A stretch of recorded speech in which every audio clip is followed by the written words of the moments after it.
بسم اللہ الرحمن الرحیم۔ السلام علیکم۔ کل چونکہ سپریم کورٹ میں تحریک انصاف کی طرف سے عمران خان صاحب کی بہن کی طرف سے توہین عدالت کی درخواست دائر کی گئی ہے، تو اس کے فوری بعد حکومت کی طرف سے ایک پریس کانفرنس کی جاتی ہے جس میں پھر اسی احمقانہ قسم کے جواز کو قوم کے سامنے رکھا جاتا ہے۔ وہ کیا احمقانہ جواز تھا جو انہوں نے پہلے دن رکھا کہ جی ہم نے اس لیے عمران خان کو شفا سے پیمز شفٹ کیا کیونکہ پی ٹی آئی کے لوگ اکٹھے ہو گئے، وہاں سیکیورٹی کا مسئلہ بن گیا، انہوں نے راستہ روکا، لہٰذا ہم نے شفا سے پیمز لے جانے کا فیصلہ کیا۔ اگر آپ کی اس بات کو مان لیا جائے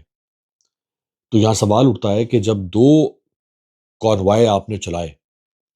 ایک کانوائے آپ نے شفا بھیجا، ایک کانوائے آپ نے پیمز بھیجا، جب آپ نے پیمز لے کر جانا تھا عمران خان کو اس وجہ سے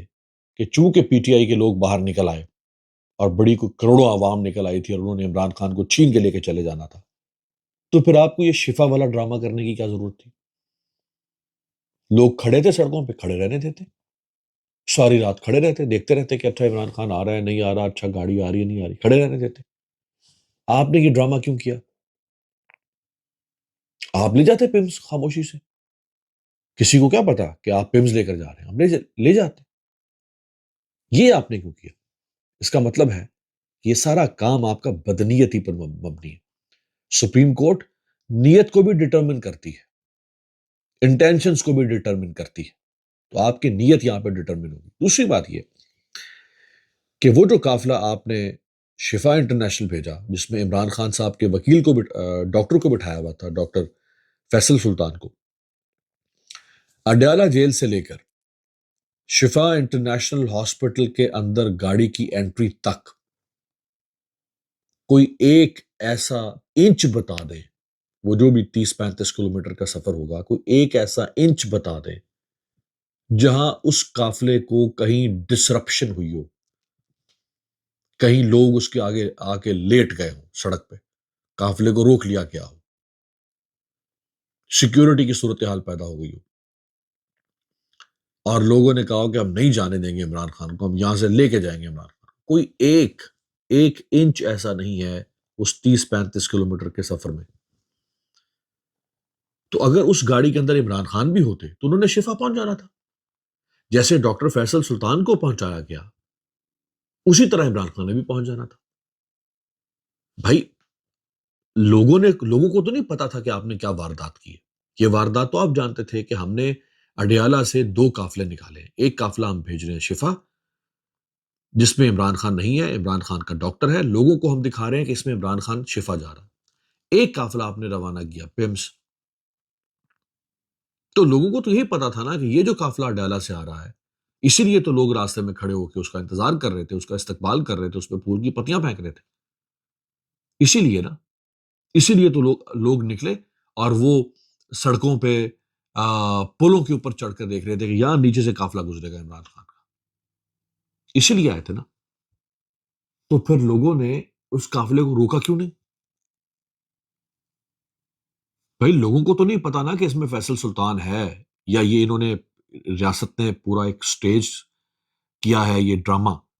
ان لوگوں کو تو یہ پتا نا کہ اس میں عمران خان ہے، تو لوگوں کو روکنا چاہیے تھا نا عمران خان کو، وہاں لڑائی ہونی چاہیے تھی، فساد ہونا چاہیے تھا، بلوا ہونا چاہیے تھا، لوگ سڑکوں پہ آ جاتے، روک لیتے عمران خان کی گاڑی کو، گھیر لیتے اس کو ہر طرف سے، کیا ہوا؟ آپ کو عدالت کے سامنے یہ ثابت کرنا پڑے گا کہ عمران خان کے قافلے کو ہم اس لیے وہاں لے کر نہیں گئے کیونکہ وہاں پہ ڈسرپشن ہو سکتی تھی، ڈسرپشن تو ہوئی نہیں، جیسے ڈاکٹر فیصل سلطان پہنچے ویسے ہی عمران خان نے پہنچنا تھا شفا، لیکن چونکہ آپ کی نیت میں بدی ہے، آپ کی نیت میں کھوٹ ہے، شیطنت ہے آپ کی نیت کے اندر، خباثت ہے، یہ جو اس وقت یہ جو حکومت پہ اٹھائی ہوئی ہے نا، ان کی نیت میں خباثت آ چکی ہوئی ہے، آپ نے ہر جگہ پہ کوئی نہ کوئی واردات کرنی ہے، کوئی نہ کوئی ڈنڈی مارنی ہے، آپ نے ٹکراؤ کی طرف جانا ہے، آپ کا مزاج بن گیا ہوا ہے، ان کا بھی اور ان کا بھی، سمجھ رہے ہیں نا، ان کا بھی اور ان کا بھی مزاج، اصل میں تو ان کا مزاج بن گیا ہے کہ کوئی ہمیں یہ نہیں کہہ سکتا کہ تم یہ کام کرو، کوئی ہمیں یہ نہیں کہہ سکتا کہ یہ نہ کرو، ہم کسی سے ڈکٹیشن نہیں لیتے،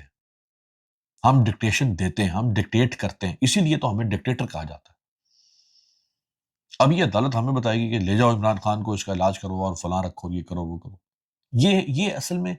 یہ جو ذہنیت ہے نا، ساری لڑائی ہی اس ملک میں اس ذہنیت کی، ساری لڑائی۔ اب دنیا کے دوسرے ملکوں میں اٹھا کے دیکھ لیں، کیا وہاں پہ فوجیں نہیں ہیں؟ کیا وہاں انٹیلیجنس ایجنسیز نہیں ہیں؟ کیا وہاں اسٹیبلشمنٹ نہیں ہوتی؟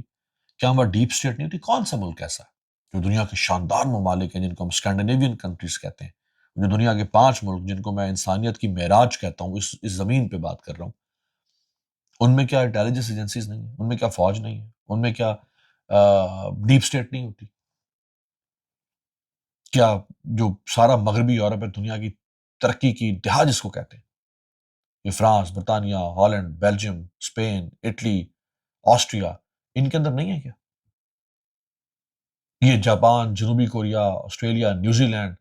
کیا ان کے اندر فوجیں، اسٹیبلشمنٹ، انٹیلیجنس ایجنسیز نہیں ہیں؟ کس ملک میں نہیں ہے؟ ہر ملک میں ہے۔ وہاں یہ سب کچھ کیوں نہیں ہوتا؟ کیونکہ فرق صرف ذہنیت کا ہے۔ ان کی ذہنیت میں یہ ہے کہ ہم تابع ہیں، ہمارے اوپر ایک آئین ہے، ہمارے اوپر ایک قانون ہے، ہمارے اوپر عوام ہے، ہمارے اوپر حکومت ہے،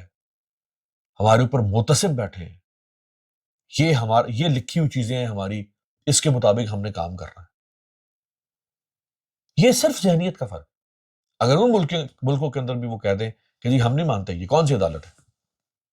ہم نہیں مانتے کون سا الیکشن ہے، ہم نہیں مانتے یہ کون سا تھانہ کچہری ہے، ہم نہیں مانتے کون سا میڈیا، ہم نہیں مانتے یہ کون سی پارلیمنٹ ہے۔ پارلیمنٹ وہ ہے جو ہم بنائیں گے، عدالت وہ ہے جو ہم بٹھائیں گے، جج وہ ہے جو ہم لگائیں گے، صحافی وہ ہے جس کو قلم دوات ہم دیں گے۔ اگر یہ سوچ ان ملکوں میں بھی آ جائے تو وہ شاید ہم سے بھی بدتر ہو جائے، کیونکہ ان کی اپنی کچھ فالٹ لائنز ہیں۔ سو یہ جو ذہنیت ہے ہماری ریاست کی، یہ جواز جو آپ نے بنایا تو بہت ہی بھانڈار بے وقوفانہ جواز ہے، بہت ہی بھانڈار بے وقوفانہ جواز ہے کہ جی ہم اس لیے نہیں لے کر گئے کیونکہ وہاں سیکورٹی کے حالات جناب کو بڑے خراب، آپ نے لے کر ہی نہیں جانا تھا۔ سارا شہر اگر سو رہا ہوتا، فرض کر لیں سارا شہر اگر اسلام آباد سو رہا ہوتا، پورا شہر کھپ اندھیرے میں ڈوبا ہوا ہوتا، اسلام آباد کی 26-27 لاکھ کی آبادی بالکل گہری نیند خراٹے لے کے سو رہی ہوتی، کوئی چرند پرند انسان سڑک پر نہ ہوتا، آپ نے پھر بھی نہیں لے کر جانا تھا عمران خان کو شفا انٹرنیشنل۔ یہ تو ابھی چند ہزار لوگ نکل آئے ہوں گے، چند 100 لوگ نکلے ہوں گے، وہ بھی کسی ایک جگہ پہ نہیں نکلے، کوئی جلسہ نہیں تھا، کوئی ریلی نہیں تھی، اور پی ٹی آئی کا کوئی ایک لیڈر ریاست نہیں ثابت کر سکتی کہ وہ اڈیالہ سے لے کے شفا تک کہیں کسی جگہ پہ موجود تھا، ایک لیڈر، کوئی کال نہیں، کوئی ان کے پاس ایسی ریکارڈڈ سٹیٹمنٹ یا پروف نہیں ہے عدالت کے سامنے رکھنے کے لیے کہ نہیں جی یہ دیکھیں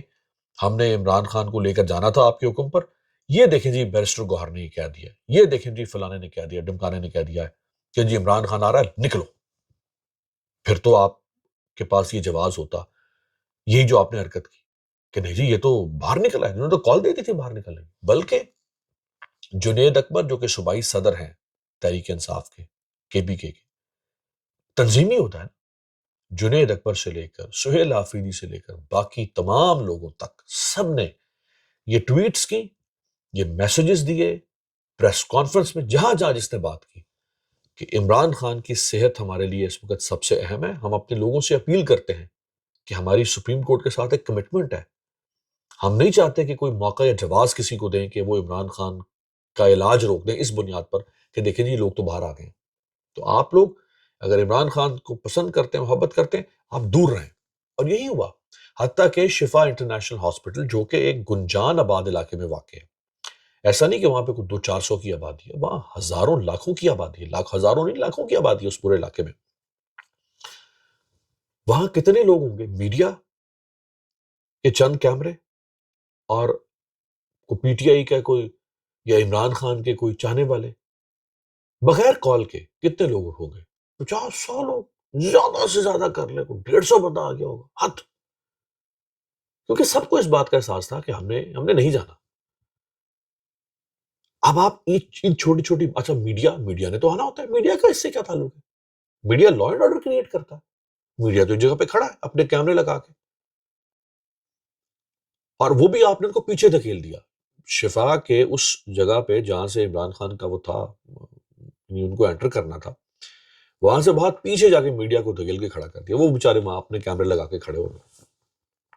تو ان کے کیمروں سے کیا کوئی شوائیں نکل رہی تھی؟ ان کے مائک میں سے کیا کوئی لاوا پھٹنا تھا اور عمران خان خدا نہ خواستہ کو بھسم ہو جانا تھا؟ کیا ہونا تھا؟ یعنی کیا نانسنس قسم کے، اممیچور قسم کے، بھانڈے قسم کے اور بودھی قسم کی دلیلیں آپ پیش کر رہے ہیں؟ اصل ہے آپ کی ذہنیت، وہ جیسے کوئی بچہ ہوتا ہے نا جو جس کا مزاج ہی شیطانی والا ہوتا ہے، تو وہ کیا کرتا ہے بچہ سارا دن؟ آپ کے گھروں میں آس پاس ہوگا نا کوئی ایسا بچہ، شیطان ہوتا ہے، اس کے دماغ میں کوئی نہ کوئی شرارت سوچ رہی ہوتی ہے، وہ کیا کرے گا؟ کبھی بجلی کے سوئچ میں کوئی انگلی ڈال دے گا، کبھی پانی کی ٹوٹی کے ساتھ کوئی حرکت کر دے گا، کبھی کوئی اور شرارت کر دے گا، کبھی پڑوسیوں کے گھر جا کے کچھ کرائے گا، اس کے ذہن میں کوئی نہ کوئی وہ جو شرارت والا کیڑا ہوتا ہے اس کے دماغ میں، اس کا کیا حل آپ نکالیں گے؟ کئی بچے ایسے ہوتے ہیں ان کو بہت ماں باپ ڈانٹتے ہیں، مار پیٹ بھی کر لیتے ہیں، سختی کرتے ہیں، لیکن وہ پھر بھی حرکت کرتے ہیں کوئی نہ کوئی۔ یہ جو دماغ کے اندر خناس ہوتا ہے نا، یہ ساری کی ساری جڑ اس خناس سے جڑی ہوئی ہے۔ آپ نے آپ نے جس دن طے کر لیا کہ ہم نے ایک نارمل سٹیٹ کی طرح بہیو کرنا ہے، ہم نے ایک نارمل ڈیپ سٹیٹ کی طرح بہیو کرنا ہے، ہمارا کوئی کام نہیں ہے جو ہم کر رہے ہیں، ہمارا صرف ایک کام ہے، اور وہ آئین پاکستان نے بتا دیا ہے، اور وہ حلف ہے جو ہم سال میں 2 دفعہ لیتے ہیں ایبٹ آباد کی اکیڈمی کے اندر۔ اگر آپ نے یہ طے کر لیا، یہ جو کچھ ہو رہا ہے یہ یوں اڑ جائے گا، یہ ختم ہو جائے گا، یہ ڈسپیئر ہو جائے گا جیسے بھاپ اڑ جاتی ہے۔ لیکن جب تک آپ کی ذہنیت یہ رہے گی کہ آپ نے اس ملک میں ایک اپنی state with in the state بنا کے رکھنی ہے، ایک پیرل اسٹیٹ، بلکہ سپرا اسٹیٹ، سپیریئر سپرا، وہ اسٹیٹ بنا کے رکھنی ہے، اور باقی جو اصل اسٹیٹ ہے وہ آپ کے قدموں کے نیچے رہے گی، آپ کے بوٹوں کے نیچے رہے گی، تو پھر یہ جو کچھ آپ کر رہے ہیں یہ چلتا رہے گا اسی طرح سے۔ اس کو کبھی کوئی نام کچھ اور دے گا، کبھی کوئی نام دے گا، کبھی اس کی شکل کچھ ہو جائے گی، کبھی اس کی شکل کچھ ہو جائے گی۔ یہ یہ ایک ایسا وشیس سائیکل ہوگا، ایک ایسا گھن چکر ہوگا کہ جس سے کوئی باہر نہیں آ سکے گا۔